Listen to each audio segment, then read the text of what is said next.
సంబంధించిన నాయకులు జర కొంచెం ఆచితూచి వ్యవహరించాలి. కొన్ని సందర్భాల్లో తప్పులు దొరుకుతున్నాయి, రకరకాల పంచాయతీ అవుతున్నాయి, మీ వల్ల ప్రజలకు ఇబ్బంది కాకుండా చూడాలి. ఇక మనం బ్యాక్ టు న్యూస్ కనుక వస్తే దీంట్లో ఫస్ట్గా బిఎల్ఎన్ రెడ్డికి సంబంధించిన అంశం మాట్లాడుకుందాం. కేటీఆర్ ఒత్తిడి అందుకే డబ్బులు చెల్లించాం. మొన్న అరవింద్ కుమార్ ఏం చెప్పిండు ఇక్కడ మీరు గమనిస్తే ఏసీబీ ఈడీ A1గా ఉన్న కేటీఆర్, తర్వాత ఏటీగా ఉన్న వ్యక్తి అరవింద్ కుమారు, A3 బిఎల్ఎన్ రెడ్డి. ఎందుకు రాస్తున్నది వివరంగా వినండి ఒకసారి మీరు. ఎందుకు కేటీఆర్కి సంబంధించి ఎట్లా లాక్ చేయబోతున్నారు అనేది. ఏసీబీ అయితే కేటీఆర్ హాజరైపోయిండు, ఈడీ ఇంకా పిలవలేదు, 16 తారీఖున పోబోతున్నాడు. 16 తారీఖు పోబోతున్నాడు. అరవింద్ కుమార్ ఈడీకి హాజరై, ఏసీబీకి హాజరైండు, ఈడీకి హాజరైండు. బిఎల్ఎన్ రెడ్డి ఏసీబీకి హాజరైండు, ఈడీకి హాజరైండు. ఇక్కడ అరవింద్ కుమార్ ఏసీబీకి హాజరైన తరుణంలో అప్రూవర్గా మారిపోయిండు ఆయన. కేటీఆర్ చెప్పడం వల్లే ఇచ్చానని చెప్పుకొచ్చిండు. ఏకంగా ఈడీ దగ్గరికి పోయినాక వాట్సాప్ చాటింగ్ కూడా చూపించిండట. ఇక అంతకుమించి పెద్ద ఆధారం ఏముంటుంది. ఇంకా బిఎల్ఎన్ రెడ్డి పోయి నా సంబంధం లేదని చెప్పి అక్కడ కేటీఆర్ వైపే చెప్పిండు. ఒత్తిడి వల్ల నేను చేశాను అని చెప్పుకొచ్చిండు. ఇక్కడ కూడా కేటీఆర్ పేరు చెప్పుకొచ్చిండు. ఇక్కడ ఇద్దరు అప్రూవల్గా మారిపోయారు, ఇద్దరు అటెండ్ అయిపోయారు. ఇక మిగిలింది కేవలం ఈడీ అధికారులు ఎదుట కేటీఆర్ హాజరు కావడమే. అది 16 తారీఖు ఉన్నది. 16 తారీఖు లోపే చర్యలు తీసుకుంటారు అనేది క్వశ్చన్ మార్క్. ఉంటాయా చర్యలు, ఉంటాయా, ఏంది ఏం జరుగుతుందో క్వశ్చన్ మార్క్గా ఉన్నది.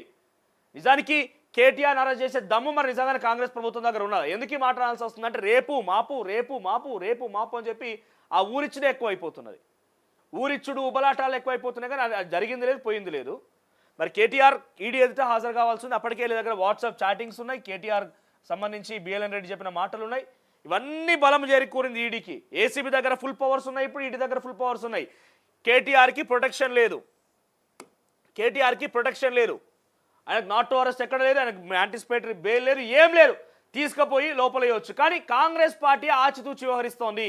ఎందుకు కాంగ్రెస్ పార్టీ ఆచితూచి వ్యవహరిస్తోంది అంటే ఇక్కడ మీకు ఒక రాజకీయ ట్రిక్ చెప్పే ప్రయత్నం చేస్తాను. ఎందుకు కాంగ్రెస్ ఒక ఆలోచన చేస్తున్న విషయాన్ని నేను కొంత విశ్లేషణ చేసి కొంతమంది రాజకీయ నాయకులను అడిగినప్పుడు కొన్ని వివరాలు తెలిసినాయి. ఇక్కడ మీకు చెప్తాను నేను. ఏసీబీ అనేది రాష్ట్ర ప్రభుత్వ పరిధిలో ఉంటుంది, స్టేట్ గవర్నమెంట్. ఈడీ అనేది ఇండిపెండెంట్ బాడీ అయినా కూడా అది సెంట్రల్. అంటే ఇక్కడ కాంగ్రెస్, ఇక్కడ బీజేపీ. సో ఎందుకు ఆచితూచి వ్యవహరిస్తోంది కేటీఆర్ విషయంలో, ఎందుకు కాంగ్రెస్ పార్టీ ఏసీబీ వెనకడుగు వేస్తోంది అరెస్ట్ విషయంలో, రోజు రోజు ఉబలాటం ఇక్కడ ఊరిచ్చే తత్వం ఎందుకు అవుతుందని చెప్పే ప్రయత్నం చేస్తాను మీకు ఒకసారి. సో బిఎల్ఎన్ రెడ్డి అయితే చాలా క్లియర్గా కేటీఆర్ చెప్పడం వల్లే నేను ఇదంతా చేశానని చెప్తున్నాడు ఆయన. ఒక్కసారి బిఎల్ఎన్ రెడ్డి ఏం చెప్పిండని చూద్దాం, ఆ తర్వాత క్లుప్తంగా దీనికి సంబంధించి ఏంది రాజకీయం అనేది చెప్తాను నేను. కేటీఆర్ ఒత్తిడి అందుకే డబ్బులు చెల్లించాం, తప్పని నాకు తెలిసినా అయినా తప్పలేదు. మంత్రి పై అధికారి ఒత్తిడి వల్లే 55 కోట్ల ప్రొసీడింగ్స్కి నేను అప్రూవ్ ఇచ్చేశాను. ఏసీబీ విచారణలో మొత్తం చెప్పేసిన బిఎల్ఎన్ రెడ్డి ఎప్పుడు పిలిచినా విచారణకు వస్తానని స్పష్టం. ఫైనాన్స్ డిపార్ట్మెంట్ రికార్డుల ముందుంచి ఏసీబీ ప్రశ్నల వర్షం. ఏసీబీ అధికారులు ప్రశ్నలు కురిపించారు ఆయన మీద.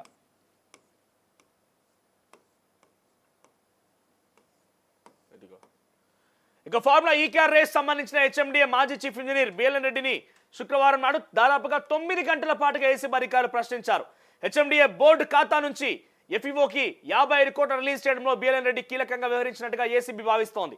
ఫైనాన్స్ డిపార్ట్మెంట్ రికార్డులను పరిశీలించిన ఏసీబీ అధికారులు వాటిని బిఎల్ఎన్ రెడ్డి ముందు ఉంచి ప్రశ్నల వర్షం కురిపించారు. అయితే ఐఏఎస్ అరవింద్ కుమార్ ఆదేశాలతో నగదు రిలీజ్ చేసినట్టుగా విచారణలో బిఎల్ఎన్ రెడ్డి చెప్పినట్టు తెలుస్తోంది. ఉన్నతాధికారుల ఆదేశాల మేరకే తాను ప్రొసీడింగ్స్ అన్ని పూర్తి చేశారని రెడ్డి చెప్పుకొచ్చారు. ఇందులో తన సొంత ప్రయోజనాలు ఏమీ లేవని ఏసీబీ అధికారులకు బిఎల్ఎన్ రెడ్డి వివరించినట్టుగా సమాచారం. ఒకవైపు మంత్రి కేటీఆర్, మరోవైపు అధికారి ఒత్తిడి వల్లే 55 కోట్లకు సంబంధించిన తాను ప్రొసీడింగ్స్ చేసినట్టుగా బిఎల్ఎన్ రెడ్డి విచారణలో చెప్పారు. నగదు బదిలీ చేసే భవిష్యత్తులో ఇరుక్కుపోతామని తనకు ముందే తెలుసని ఏసీబీ అధికారులకు బిఎల్ఎన్ రెడ్డి చెప్పినట్టుగా తెలుస్తోంది. అయినా అప్పటి పరిస్థితుల వల్లే నిబంధనలకు విరుద్ధంగా ముందుకు వెళ్లాల్సి వచ్చినట్టుగా చెప్పారు. తాను ఏసీబీ విచారణకు సహకరించేందుకు సిద్ధంగా ఉన్నానని, ఎప్పుడు పిలిచినా విచారణకు వస్తానని చెప్పారు ఆయన. చాలా క్లియర్గా బిఎల్ఎన్ రెడ్డి చెప్పిన మాట కేటీఆర్ వల్లే, తప్పు జరుగుతుందని తెలిసినా తప్పక చేశాను, ఇది తప్పు అని తెలిసినా తప్పక చేసిన కారణం కేటీఆరే అని చాలా క్లియర్గా బిఎల్ఎన్ రెడ్డి అప్రూవర్గా మారిపోయి కేటీఆర్ వైపే వేలు చూపించిండు. ఇక నెక్స్ట్ మీకు చెప్పాలనుకున్న అంశం ఏంటంటే నేను మీకు మళ్ళీ చెప్తున్నా, ఏసీబీ అనేది రాష్ట్ర ప్రభుత్వ పరిధిలో ఉంటుంది, కాంగ్రెస్ ప్రభుత్వం అధికారంలో ఉన్నది. ఇక్కడ ఈడీ అనేది సెంట్రల్ పరిధిలో ఉంటుంది, బీజేపీ అధికారంలో ఉన్నది కేంద్రంలో. కేటీఆర్ని ఎందుకు అరెస్ట్ చేస్తలేదు రాష్ట్ర ప్రభుత్వం అనే దానికి చాలామంది అనుమానపడుతున్నారు. ఇవాళ రేపు క్షణానికి మరో నిమిషానికి ఇట్లా ఉబలాటం ఉరుకులాటం అవుతుంది కానీ అరెస్ట్ చేస్తలేరు. కారణం ఏంటిది అని అంటే ఇక్కడ మీరు గమనిస్తే మీకు ఒకటి చెప్తాను నేను. తెలంగాణ రాష్ట్రంలోని 3 పార్టీలు ఏంటిది ప్రధానమైన పార్టీలు కాంగ్రెస్, బీఆర్ఎస్, బీజేపీ. చాలా క్లియర్గా వినండి. ఇప్పుడు దీన్ని బట్టి అర్థమైపోతుంది కేటీఆర్ని అరెస్ట్ చేస్తారా లేదా అనేది దీంతో తేలిపోతుంది ఇక. సో ఇక్కడ 3 ప్రధానమైన పార్టీలు. ఇక్కడ తెలంగాణ రాష్ట్రంలో కాంగ్రెస్ పార్టీ అధికారంలో ఉన్నది, ఇప్పుడు బీఆర్ఎస్ పార్టీ ప్రతిపక్షంలో ఉన్నది, ఇక్కడ కేంద్రంలో అధికారంలో పార్టీ బీజేపీ. నేను చెప్పిన ప్రకారం ఇక్కడ ఏసీబీ, ఇక్కడ ఏం లేదు, ఇక్కడ ఈడీ కేటీఆర్ని అరెస్ట్ చేసేందుకు ఏం జరుగుతున్నది, ఎందుకు ఆలస్యం అవుతున్నది. సో కాంగ్రెస్ పార్టీ ఇక్కడ అధికారంలో ఉంటే ప్రధాన ప్రతిపక్షం ఉన్నారు, బీఆర్ఎస్ పార్టీ ఉన్నది. మీరు అవునన్నా కాదన్నా, పార్టీ లేదన్నా, కార్యకర్తలు లేరన్నా, కేసీఆర్ బయటికి రాకపోయినా, ఫామ్ హౌస్లో పడుకున్నా, ఇంకేమైనా ప్రధాన ప్రతిపక్షం అంటే ప్రధానంగా గుర్తుకొచ్చేది ప్రజలకి బీఆర్ఎస్ పార్టీయే. అఫ్ కోర్స్ 8 స్థానాల్లో అక్కడ బీజేపీ ఎంపీలను గెలవచ్చు, 0 స్థానాలు బీఆర్ఎస్ పార్టీ ఓడిపోవచ్చు. కానీ ప్రధాన ప్రతిపక్షం మాత్రం కాంగ్రెస్ పార్టీకి తర్వాత బీఆర్ఎస్ పార్టీకే ఉంటుంది. బీఆర్ఎస్ పార్టీ ఇక్కడ ప్రధాన ప్రతిపక్ష పార్టీ. క్షేత్రస్థాయికి పోతే బీఆర్ఎస్ పార్టీకి ఆ రెస్పాన్స్ ఉంటుంది గ్రౌండ్లో. ఇప్పుడు స్థానిక సంస్థల ఎన్నికలు ఉన్నాయి కదా, డెఫినెట్గా రెస్పాన్స్ కనబడుతుంది. ఆఫ్టర్ కాంగ్రెస్ పార్టీ నెక్స్ట్ ఏంటంటే బీఆర్ఎస్ఏ. ఒకవేళ ఇక్కడ కేటీఆర్ని ఇరకాటంలో పెట్టి కేసీఆర్ ఫామ్ హౌస్ నుంచి బయటకు వస్తలేడు, కవిత ఆల్రెడీ ఇరుకున పడిపోయింది. ఎంత కవిత ఎన్ని డ్రామాలు చేసినా, ఎన్ని బీసీ ఉద్యమాలు లేపినా పెద్ద ఒరిగేది ఏం లేదు.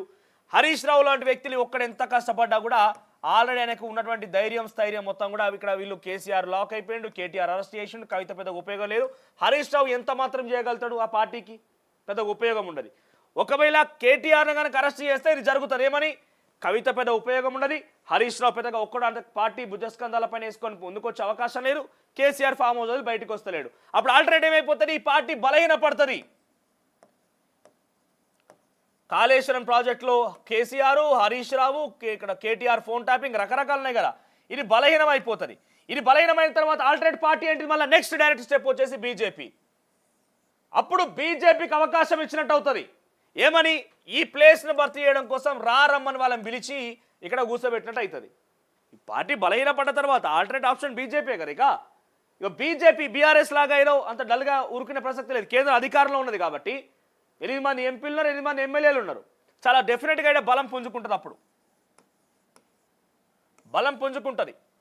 బీఆర్ఎస్ పార్టీ బలహీన పడితే బీజేపీ బలం పుంజుకుంటుంది.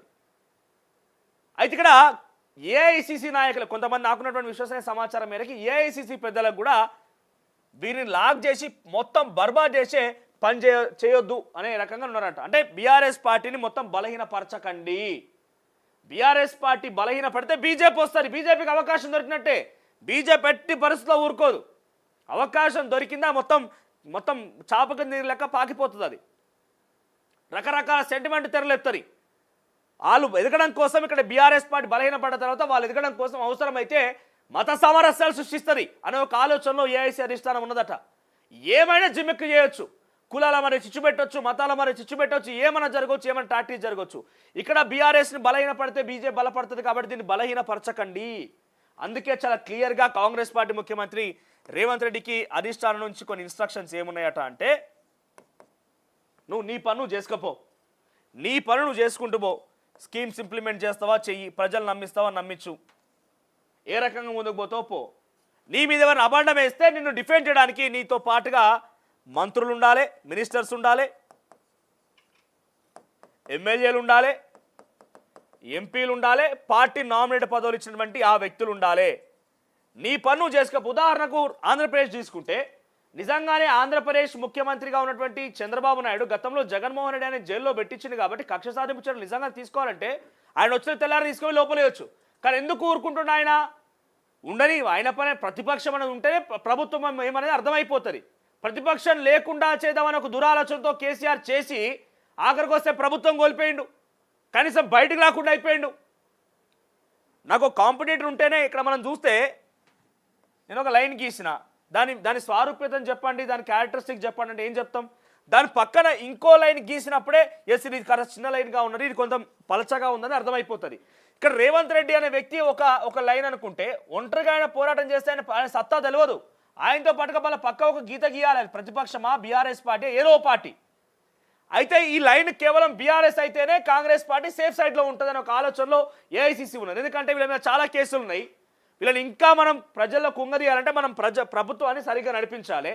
ఒకవేళ వాళ్ళని ఆరోపణ చేస్తే డిఫెండ్ చేయడానికి కోసం మంత్రులు, ఎమ్మెల్యేలు, ఎంపీలు, నామినేట్ పదవులు ఇచ్చిన వ్యక్తులు, కాంగ్రెస్ పార్టీ కార్యకర్తలు సిద్ధంగా ఉండాలి. నీ పని నువ్వు చేసుకుంటూ పో, ఏదో ఒక సమయం వచ్చినప్పుడు డైవర్షన్ కోసం ఈ గేమ్ ఆడు, కానీ అరెస్ట్ మాత్రం చేయకని చెప్పి ఆయనకి ఇన్స్ట్రక్షన్స్ ఉన్నాయన్నట్టుగా ఏఐసిసి నిర్ణయం తీసుకున్నట్టు తెలుస్తోంది. మనకు కొంత విశ్వసనీయ సమాచారం మేరకు ఈ సమాచారం అందుతోంది. అరెస్ట్ చేస్తే బీఆర్ఎస్ బలహీనపడుతుంది, బీజేపీ పుంజుకుంటుంది. అరెస్ట్ చేయకు, నీ పన్ను చేసుకుంటూ పో, ముందుకి నీ పన్ను చేసుకుంటూ పో. ఎప్పుడో ఒకసారి వాళ్ళు ఏమన్నా కీసో కాసమన్నప్పుడు ఒక్కసారి వాళ్ళని కొంచెం వాళ్ళని సైలెంట్ చేసే ప్రయత్నం చేస్తే బాగుంటుంది. కానీ మొత్తానికి అరెస్ట్ చేస్తే పార్టీ బలహీనపడుతుంది. ఆ ప్రక్రియ ఎట్టి పరిస్థితుల్లో ఇష్టం లేదంటే ఏఐసిసికి ఆ ముచ్చటే ఇష్టం లేదు. ఇక్కడ కేటీఆర్ అరెస్ట్ చేస్తామని స్ట్రాంగ్ అయిపోతాడు, కేసీఆర్ అరెస్ట్ చేస్తే ఆయన ఇంకా స్ట్రాంగ్ అవుతాడు. సో అరెస్ట్ అనే విషయం పైన ఏఐసిసికి ఇష్టం లేదట. మొన్న చాలా క్లియర్గా కేసీ వేణుగోపాల్ పిఎస్సి మీటింగ్లో కానీ అంతకుముందు ఢిల్లీకి పోయినటువంటి రేవంత్ రెడ్డి కూడా ఈ ఇన్స్ట్రక్షన్స్ ఉన్నాయట. ఒకవేళ కాదు కూడదు అని అరెస్ట్ చేయాలనుకుంటే పూర్తిగా లోపలేయడం కాకుండా కొంత ఇబ్బంది పెట్టి వదిలిపోయాలి, అంతేగాని దాన్ని తెగేదాకా లాగొద్దు అని చెప్పి ఇన్స్ట్రక్షన్స్ ఉన్నాయట. ఇందుకే కొంత ఆచితూచి కాంగ్రెస్ పార్టీ ప్రభుత్వం ఈ కేటీఆర్ విషయంలో వ్యవహరిస్తున్నది. ఇదో కేటీఆర్ గొప్పతనం కాదు, వాళ్ళు ఎందుకు ఇబ్బంది పెడాలి, మన ప్రభుత్వం ఎందుకు ఇరకాటంలో పడాలని ఒక ఆలోచనలో కాంగ్రెస్ పార్టీ అధిష్టానం ఈ రకంగా చెప్పింది, ఇన్స్ట్రక్షన్ ఇచ్చింది అన్నట్టుగా తెలుస్తోంది. ఇది ఎక్కడో బయట కాదు, అంతర్గతంగా పార్టీలోనే ఆ డిస్కషన్ ఉన్నది. సో ప్రతిపక్ష పాత్రని బీఆర్ఎస్ పార్టీని ముంచుతూనే బీఆర్ఎస్ పార్టీని లేవనీయకుండా కొంత ఇరకాటంలో పెట్టాలి, అంతే. ఇక అరెస్ట్ చేసే ప్రక్రియ ఉండకపోవచ్చు అనేది ఒక చర్చ. నేను నిన్నే చెప్పిన, నిన్న సాయంత్రానికల్లా అరెస్ట్ ఉంటే ఉండొచ్చు, లేదంటే ఇక అంతే సంగతిగా అని చెప్పి. నిన్న సాయంత్రానికి అరెస్ట్ లేదు, ఇప్పుడు అరెస్ట్ చేసే దాన్ని ఊసేలేదు, ఇక అయిపోయి ఏసీ విచారణకు పోయొచ్చిండో అయిపోయింది అనేది, చట్టం తన పని తాను చేసుకపోతుంది, అంతే. ఇక నాకు తెలిసి ఇవాళ రేపట్లో అరెస్ట్ ఉండవు. ఒకవేళ చేయాల్సి వస్తే ముఖ్యమంత్రి ఢిల్లీకి పోయిన తర్వాత ఢిల్లీ నుంచి అటు నుంచి సింగపూర్, దావోస్ పోతున్నాడు కాబట్టి ఆ క్రమంలో ఉండే అవకాశం ఉంటే ఉండొచ్చేమో. మరి అట్లా ఉంటే కనుక ముఖ్యమంత్రి లేని సమయంలో ఇటువంటి అరెస్ట్ జరిగితే రాష్ట్ర వ్యాప్తంగా శాంతి భద్రత విఘాతం కలిగితే మరి హోంమంత్రిగా ముఖ్యమంత్రిగా ఆయన లేకపోతే రాష్ట్ర ప్రజానికాన్ని చూసేదెవరు, ఈ అల్లకల్లోని కంట్రోల్ చేసేదెవరు, అది కూడా ఒక డౌటే.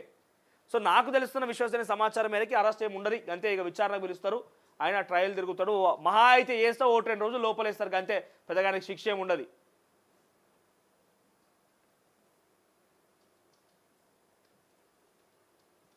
ఇది ఫైనల్. ఇక ఇయాల్టి నుంచి ఆరోగ్యశ్రీ సేవలు బంద్.